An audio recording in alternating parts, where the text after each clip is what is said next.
প্রাণীর মধ্যে প্রথম যাকে আমরা এই ভিডিওতে বাঁচাতে চলেছি। দেখা যাক কিভাবে। আমরা হেলিকপ্টার থেকে স্নাইপার দিয়ে জিরাফদের ভ্যাকসিনেট করব। আমরা সব জিরাফদের ভ্যাকসিনেট করে তবেই এখান থেকে যাব। আমরা সিংহদের উদ্ধার করব একটা জু থেকে যেটা প্রায় ধ্বংস হয়ে গেছে। তোমরা মুক্ত।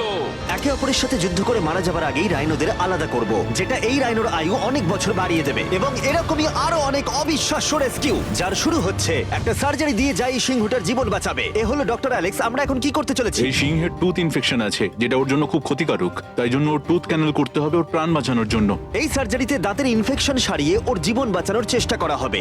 ওর ঠোঁটটা একটু ধরবে তুমি এইভাবে। ও মাই গড, দেখো ওর দাঁতের তো খুবই খারাপ অবস্থা। আর যদি এই ইনফেকশনের চিকিৎসা না করা হয় তাহলে আস্তে আস্তে এই ইনফেকশন ওর হার্টের ক্ষতি করে একদম দেবে। ঠিক। আচ্ছা, ও যদি জেগে যায় তাহলে কি হবে? ও আমার আঙুল কামড়ে দিতে পারে। ও, আর আমার আঙুলটাও। হ্যাঁ, হয়ে গেছে, ও একদম ঠিক আছে। চলো ওকে মুক্ত করো। এখন সিংহটা সুস্থ আর স্বাভাবিক। এখনো এরকম 999টা প্রাণীর জীবন বাঁচানো বাকি। আমাদের পরের